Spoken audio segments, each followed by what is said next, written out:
The CBD industry is thriving, with revenue in the United States expected to reach a conservative estimate of $16 billion by the year 2025. Already, the extract of the plant is being included in products such as cheeseburgers, toothpicks, and breath sprays. According to the findings of a survey of over 5,000 people that was carried out by the cannabis market research firm Brightfield Group, more than 60% of CBD users have taken it for the treatment of anxiety. After acute pain and depression come chronic pain, insomnia, and depression. For example, Kim Kardashian West used the product in the midst of her freaking out over the impending birth of her fourth child. Bubba Watson, a professional golfer, uses it to help him drift off to sleep at night. Even Martha Stewart's French bulldog gets in on the action sometimes. What exactly is CBD? Cannabidiol, also known as CBD, is one of the chemical compounds that can be extracted from the cannabis sativa plant. Its more well-known sibling, tetrahydrocannabinol, or THC, is the psychoactive component of marijuana that causes users to experience a high. It is believed that the plant was first used medicinally, or for rituals, around 750 BC, though there are other estimates that suggest a different time period. The plant's roots are in Central Asia. Cannabidiol and tetrahydrocannabinol are just two of the more than 100 cannabinoids that are found in the plant. THC is psychoactive, while CBD's psychoactivity is still up for debate and could either be present or absent. It is unclear what effect, if any, CBD may have in reducing anxiety, given that THC is known to exacerbate the condition. THC can cause dependence and cravings. CBD is currently being researched for its potential to assist those who are overcoming dependency. Hemp refers to cannabis that has a THC content of 0.3% or less. The Farm Bill that was passed the year before made hemp legal under federal law, but it also maintained the authority of the Food and Drug Administration, FDA, to regulate products that are derived from cannabis. What are the assertions being made? CBD is marketed as a potential treatment for a variety of mental health conditions, including anxiety, depression, and post-traumatic stress disorder. In addition to that, it is marketed as a sleep aid. The fact that cannabidiol, CBD, is marketed as being non-psychoactive, and that consumers can derive medical benefits from cannabis without experiencing psychoactive effects is contributing to the compound's rising popularity, or the midnight pizza munchies. In the same way that hemp seedlings are beginning to emerge across the United States, so are marketing efforts. It would appear that there is nowhere that CBD cannot be found, from suppositories and lollipops all the way to oils and nasal sprays. Dr. Brad Ingram, an associate professor of pediatrics at the University of Mississippi Medical Center, was recently asked about all the bizarre new applications for CBD, and he responded by saying, "It's the monster that has taken over the room."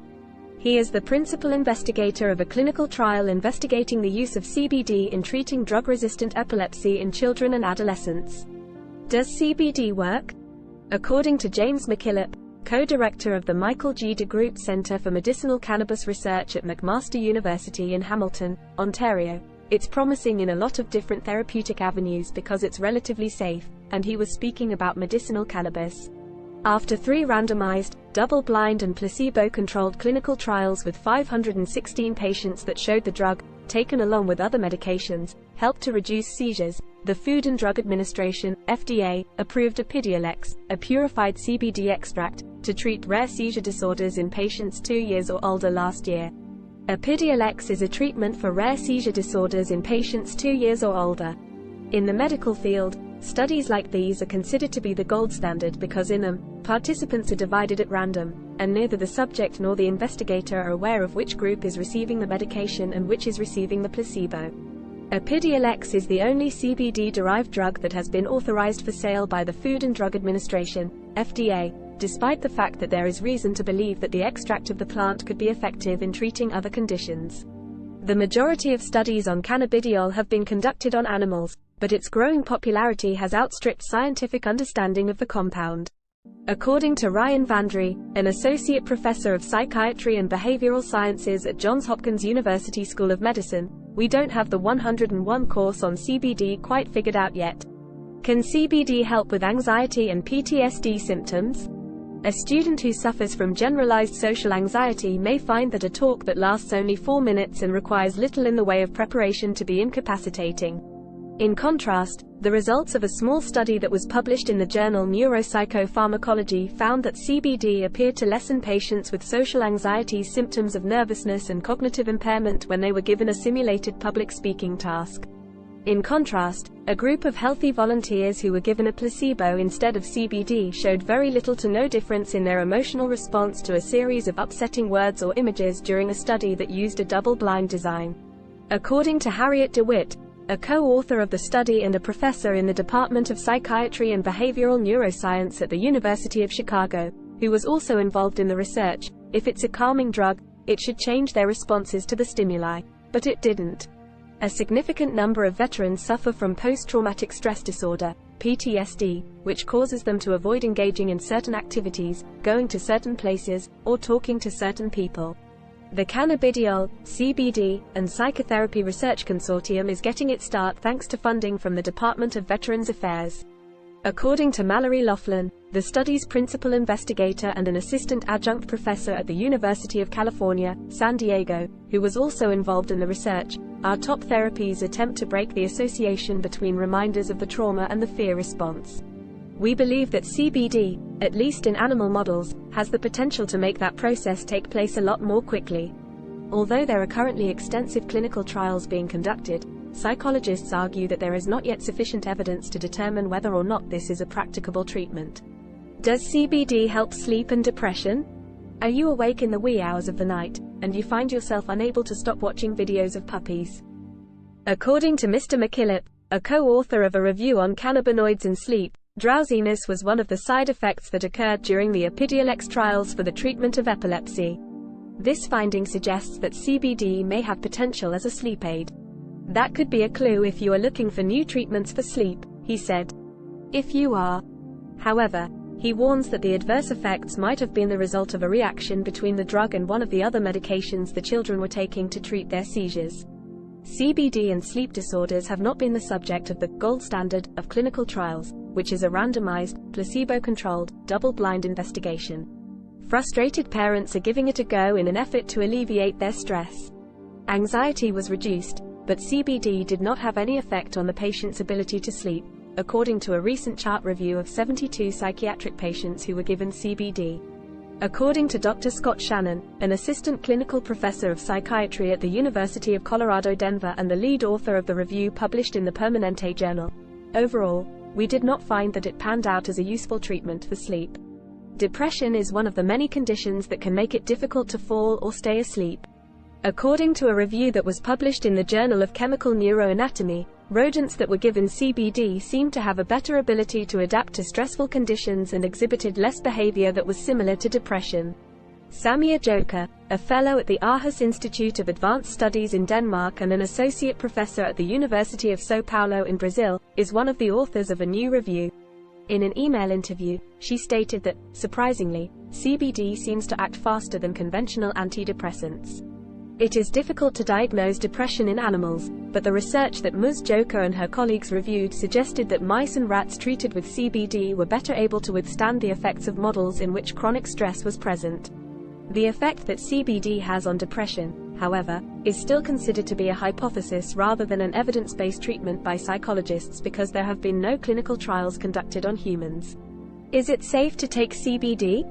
According to Marcel Bonn-Miller, an adjunct assistant professor at the Perelman School of Medicine at the University of Pennsylvania, if you take pure CBD, it's pretty safe. Citation needed. In the trial of Epidiolex, participants experienced a variety of adverse effects, including diarrhea, sleepiness, fatigue, weakness, rash, decreased appetite, and elevated levels of liver enzymes.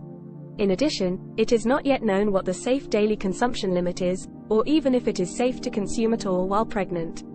The Food and Drug Administration, FDA, has just recently issued a warning letter to Curaleaf Inc. regarding its unsubstantiated claims that the plant extract treats a variety of conditions, including cancer and opioid withdrawal in addition to pet anxiety and depression.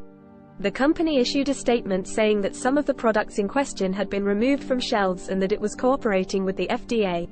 Dr. Smita Das, who chairs the Cannabis Workgroup for the American Psychiatric Association's Council on Addiction Psychiatry, does not recommend CBD for anxiety, post-traumatic stress disorder, PTSD, sleep problems, or depression.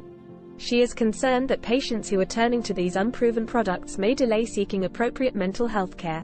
I'm duly concerned with how exposure to CBD products can lead somebody into continuing to cannabis products, she said. There is a possibility that some CBD products will disappoint you in unexpected ways. 9 e-liquids that advertised themselves as being made entirely of natural CBD extracts were tested by forensic toxicologists at Virginia Commonwealth University. They found one with dextromethorphan, or DXM, which is used in over-the-counter cough medications and is considered addictive when abused, and 4 with a synthetic cannabinoid, sometimes referred to as spice, which, according to a study published in Forensic Science International last year, can cause anxiety, psychosis, tachycardia, and death. Both of these substances were present. Previous studies found that less than a third of the 84 products examined contained the amount of CBD that was advertised on their packaging. Some CBD users have also failed drug tests because the product they used contained a higher amount of THC than was indicated on the label. According to the American Association of Poison Control Centers, there have been 1,090 calls into poison control centers this year regarding CBD. It is estimated that more than a third of those affected sought medical attention, and 46 of those affected were admitted to a critical care unit, possibly as a result of interactions between drugs or exposure to other products. In addition, the Animal Poison Control Center of the American Society for the Prevention of Cruelty to Animals received calls of concern regarding 318 different animals. Is getting high off CBD a con or not? According to the findings of some researchers, adding a few drops of CBD oil to a cup of coffee or a smoothie is not likely to have any effect. According to medical professionals, there may be a third factor at play in people's positive feelings, the placebo effect. When someone believes a drug is working and their symptoms seem to improve, they are said to be in a state of therapeutic illusion. Yasmin Hurd, director of the Addiction Institute at Mount Sinai in New York City, who led a double-blind study of 42 recovering heroin addicts and found that CBD reduced both cravings and cue-based anxiety, both of which can cycle people back into using, said that CBD is not a scam. The study found that CBD reduced both cravings and cue-based anxiety. It is possible that it could have a therapeutic value. However, the practice of including it in cosmetic products like mascara and tampons strikes me as dishonest.